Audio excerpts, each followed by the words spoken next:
কত পরিমাণ সোনা আমার কাছে থাকলে, কত পরিমাণ নগদ রূপা আমার কাছে জমা থাকলে আমি সাহেবে নেশাব হব, অর্থাৎ আমার উপর জাকাত ওয়াজিব হবে।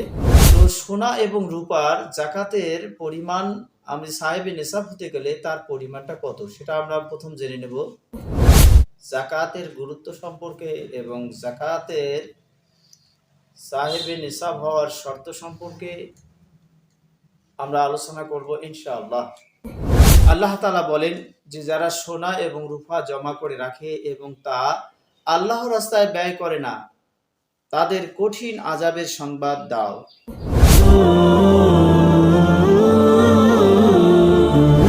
আসসালামু আলাইকুম ওয়া রাহমাতুল্লাহি ওয়া বারাকাতুহু।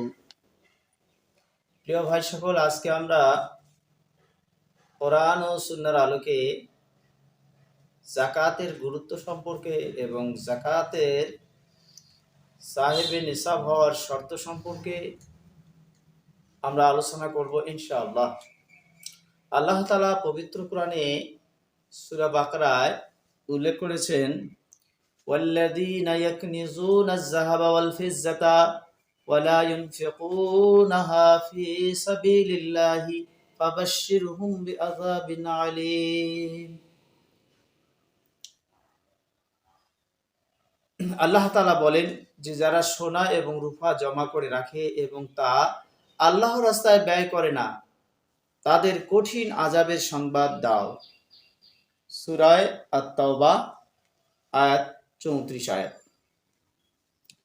তো আল্লাহ তাআলা এই পবিত্র আয়াত দ্বারা আল্লাহ তাআলা বুঝাচ্ছেন যে যারা সোনা এবং রূপা জমা করে রাখে তার থেকে খরচা করে না, আল্লাহর পথে ব্যয় করে না, অর্থাৎ যাকাত প্রদান করে না।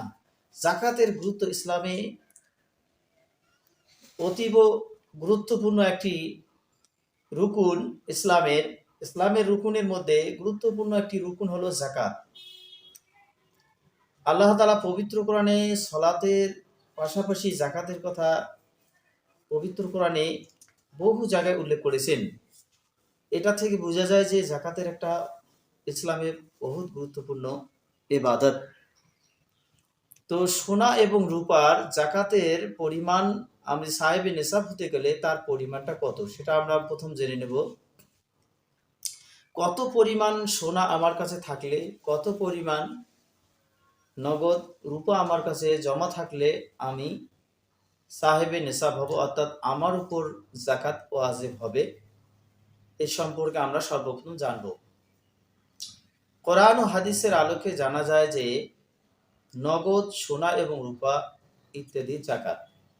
সোনা যদি 20 দিনার বা 85 গ্রাম ওজনের, অর্থাৎ 7.5 তোলা সোনা তার কাছে থাকে, তাহলে তাকে 40 ভাগের 1 ভাগ, অর্থাৎ শতকরা 2.5 ভাগ তাকে জাকাত দিতে হবে। এটা গেল সোনা। এবার দ্বিতীয় পর্যায়ে হলো রূপা। রূপা আমার কাছে যদি 595 গ্রাম, অর্থাৎ 52.5 তোলা হবে, তখন শতকরা 2.5 ভাগ জাকাত দিতে হবে।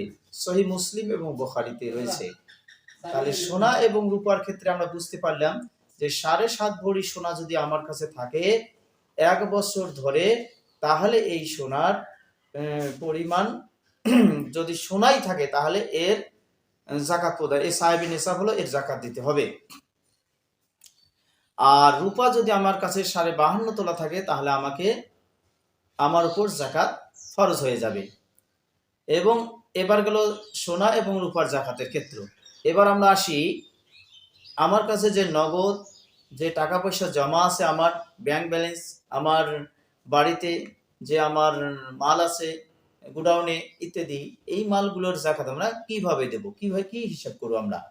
তো আমাকে সোনা এবং রূপার যে পরিমাণটা আমরা জাকাত হওয়ার জন্য শর্ত বলা হয়েছে যে 7.5 ভরি সোনা এবং 52.5 তোলা রূপা।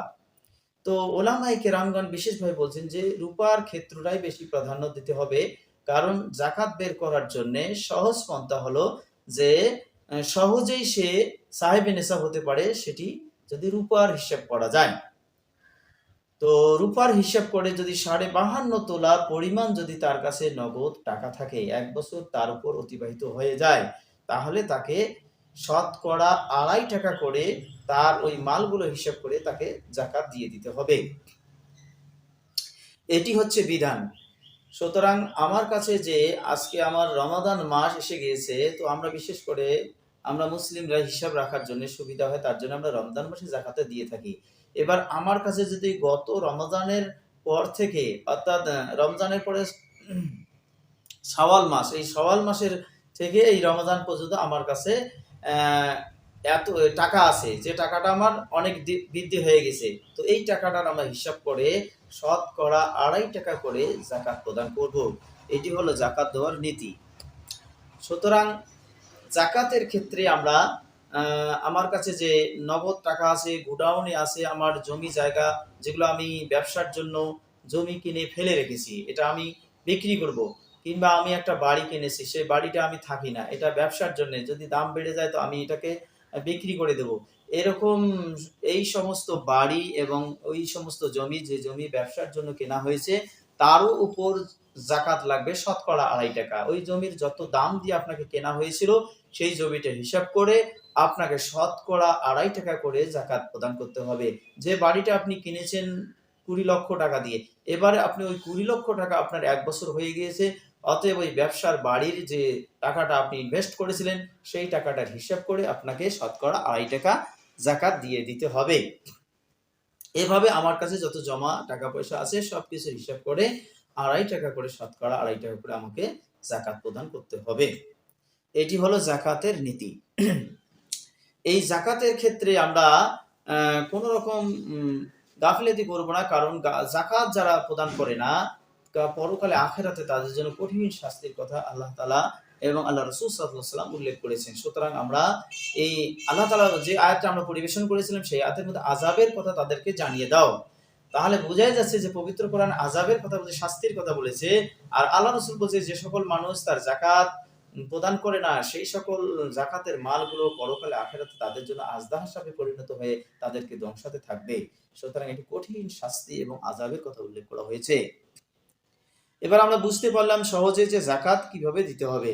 তো জাকাত দেওয়ার পদ্ধতি আমরা বুঝতে পারলাম যে জাকাত দেওয়ার জন্য মূল শর্ত হলো যে আমাকে আমার যে 7.5 ভরি সোনা পরিমাণ যদি আমার কাছে অর্থ থাকে, আর 52.5 তোলা রূপার পরিমাণ যদি আমার কাছে অর্থ থাকে, তাহলে আমি সাহেবে নিসাব হলাম, আমার উপর জাকাত ওয়াজিব হলো। এবারে আমাকে আমার সম্পূর্ণ মাল হিসাব করে জয় লক্ষ টাকা হবে, তার থেকে আমাকে শতকরা 2.5 টাকা, 1 লক্ষ টাকা থাকলে আমাকে 2,500 টাকা জাকাত হিসেবে প্রদান করতে হবে। 1000-এ 250 টাকা। এইভাবে যদি হিসাব করি তাহলে যত টাকা হবে এইভাবে হিসাব করে আমরা দিতে থাকবো।